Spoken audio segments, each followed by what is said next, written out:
फरमाएंगे रहीम खान साहब।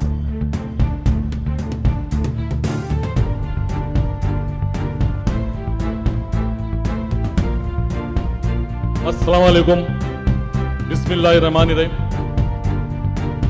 आज हज का जो इनॉग्रेशन प्रोग्राम है,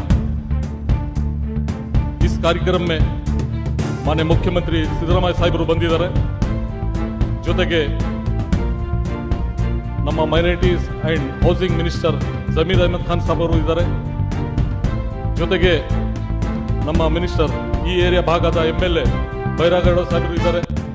ಮತ್ತೆ ನಮ್ಮ ನಾಸಿರ್ ಹುಸೇನ್ ಸಾಹೇಬರು MP ಸಾಹೇಬರು ಈ ಕಾರ್ಯಕ್ರಮದಲ್ಲಿ ಇದ್ದಾರೆ. ಮತ್ತೆ ಗುಲ್ಬರ್ಗದಿಂದ MLA ಫಾತಿಮಾ ಮೇಡಮ್ ಅವರು ಇದ್ದಾರೆ. ಮತ್ತೆ ನಮ್ಮ ನಾಸಿರ್ ಹುಸೇನ್ ಭಾಯಿ भी ಇದ್ದಾರೆ, ಜಬ್ಬಾರ್ ಭಾಯಿ ಇದ್ದಾರೆ, ಶ್ರೀನಿವಾಸ್ MLA ಅವರು ಇದ್ದಾರೆ. ಜೊತೆಗೆ ಸುಮಾರು ಇಲ್ಲಿ ಗೆಸ್ಟ್ ಬಂದಿದ್ದಾರೆ.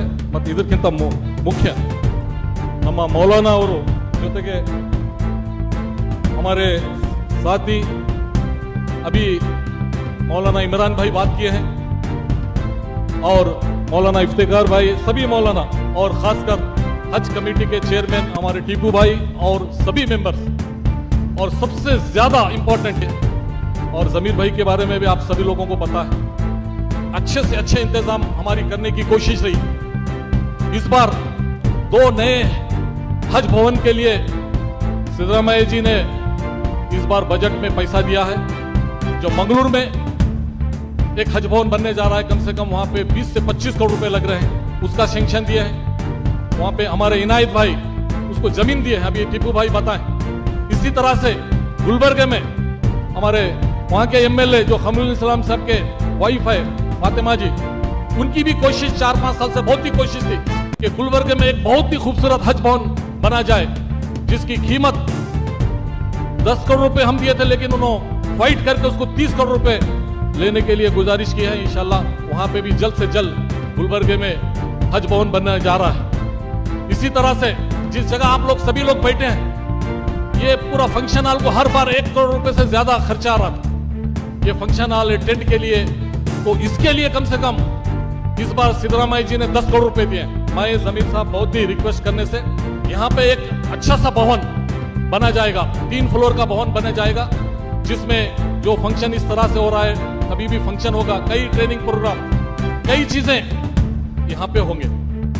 तो मैं सभी हाजी भाइयों से मैं रिक्वेस्ट भी करता हूं, आप दुआ करने के लिए बोलता हूं, क्योंकि आपको इतने बड़े मुकाम पे बुलाया गया.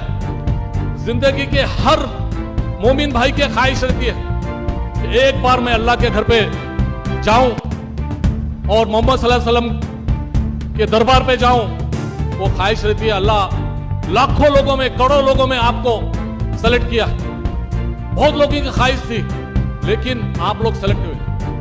11,000 एप्लीकेशन आई थी, उसमें से 8,000 चिल्ला लोगों का सिलेक्शन हुआ. तो मैं आप लोगों से गुजारिश करता हूं, आप इतने बड़े दरबार पे जा रहे हैं, आप लोग जाने से पहले सभी आजू बाजू बड़े लोगों से तो आप मिलते हैं, रिश्तेदारों से तो मिलते हैं, आप भाई बहन से मिलते हैं, लेकिन आप किसी यतीम के घर को भी जाना, चाहे आपका रिश्तेदार रहो ना रहो, पड़ोस में गरीब के घर पे विजिट देना, आप उसकी दुआएं लेना, सबसे ज्यादा उसकी दुआएं मिलेंगी. आप हज के लिए इतना खर्चा कर रहे हैं, उस गरीब के लिए भी कुछ, उसके बच्चों के लिए, वो यतीम के लिए कुछ दे के जाना, तो उसकी दुआएं लेने से आपका जरूर हज पूरा होगा इंशाल्लाह. मैं एक लास्ट बात बोल के खत्म करता हूं. देखिए, नमाज, रोजा, हज, सब कुछ अल्लाह हमको दिया है, इस दुनिया में सब कुछ दिया है, लेकिन एक कीमती चीज है, शायद मैं समझता हूं, मेरे हिसाब से दुनिया में उससे बढ़ के कोई कीमती चीज नहीं होगी. एक से एक दर्जे हैं, मां का दर्जा है, वालिद साहब का दर्जा है, नमाज का दर्जा है, हज का दर्जा है, कुरान शरीफ का दर्जा है. नमाज एक ऐसी चीज है, चाहता तो अल्लाह जिस तरह से हज का हुक्म दिया है, जिस तरह से कुरान शरीफ पढ़ने का हुक्म दिया है, रोजे का हुक्म दिया है, लेकिन नमाज एक ऐसी चीज है, चाहे तो दुनिया में उतार सकता था, दुनिया की हर चीज नीचे उतारेगी, लेकिन एक नमाज एक ऐसी चीज है वो नीचे उतारा नहीं, वो सातों आसमान में अपने दर पे बुला के रूबरू अपने मोहम्मद को अपने तमाम बंदों के लिए इतना बड़ा गिफ्ट वहां पे बुला के उस दरबार पे दिया है। नमाज की कीमत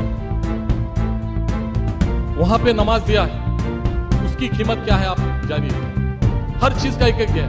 और अल्लाह कुछ नहीं करता, खाली सोचते कि अल्लाह बोलने से पहले सब कुछ हो जाता है। पूरी दुनिया, ये तो बहुत छोटी चीज है दुनिया, सातों आसमान, गैलेक्सी, कितनी चीजें हैं, मगर एक चीज की कीमत आपको लास्ट बता के खत्म करता हूं समीर भाई। एक चीज, अल्लाह भी कुछ काम करता है, कुछ नहीं करता, मगर एक काम करता है अल्लाह। वो क्या कीमती चीज होंगी सोचिए। अल्लाह और उसके फरिश्ते मिलके करते हैं, वो दरूद भेजता है, हुजूर सल्लल्लाहु अलैहि वसल्लम को दरूद भेजता है। आप बताइए क्या कीमत होंगी, क्या वो दर होगा, वो दर पे तुम जो जा रहे हैं जहां पे अल्लाह खुद अपने फरिश्तों के साथ वहां पे दरूद भेज रहा है, वही से दर की तुम्हारी जियारत हो रही है। अल्लाह को कोई काम है, ये काम कर रहे हैं। क्या आशिक है अल्लाह। तुम भी इस तरह से, जब अल्लाह खुद उस दर का आशिक है तो तुम कितने आशिक होना चाहिए।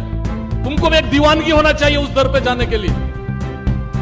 वहां पे खाली अल्लाह खुद दुरूद नहीं भेज रहा, दुरूद भेजते हुए और ऑर्डर कर रहा है तुम भी दुरूद भेजो। अल्लाह ऑर्डर भी कर रहा है तुम भी दुरूद भेजो, मैं भी भेज रहा हूं, तुम भी भेजो। तो दुरूद की वो जगह की, मोहम्मद सल्लल्लाहु अलैहि वसल्लम की क्या कीमत होंगी। नमाज, रोजा, हज सब एक साइड रख दिया, फिर लास्ट में खुद क्या कर रहा है देख लीजिए। तो इसके लिए मैं सिद्धरामैया जी को जरूर, हर एक कर्नाटक के एक एक इंसान की दुआ है, 100% दुआ है। वो दुआ से उनकी नैया चल रही है और आगे भी चलेगी। जब तक है उनको, पूरी उनकी टीम को, पूरे कैबिनेट को हम दुआ करेंगे। अभी बैरेगौड़ा जी भी इस जगह के हैं, तो मैं सभी भाइयों को, हमारे कर्नाटक स्टेट के लिए, हमारे देश के लिए, सभी लोग मिलजुल के प्यार मोहब्बत से जरूर रहेंगे और वहां की दुआ कभी खाली नहीं जाती। वहां की दुआ करिए कि हम सब मिलके कर्नाटक में अच्छा सा काम करें। इतना बोलते मैं सभी को शुक्रिया अदा करता हूँ। अस्सलाम वालेकुम। और हमारे जावेद भाई सर ನಮ್ಮ ಬೀದರ್ಲಿಂದ ಒಂದು ದೊಡ್ಡ ಕಾಂಟ್ರಾಕ್ಟರ್ ಇದ್ದಾರೆ ಜಾವೇದ್ ಭಾಯಿ ಅಂತ, ಅವರು 1 ಎಕರೆ ಜಮೀನ್ ಹಜ್ ಭವನ್ಗೆ ಕೊಟ್ಟಿದ್ದಾರೆ। ಅದ್ರ ಸಲುವಾಗಿ ಅವರಿಗೆ ನಾನು ತುಂಬಾ ಧನ್ಯವಾದ ಹೇಳ್ತೇನೆ। ನಮಸ್ಕಾರ, ಜೈ ಹಿಂದ್।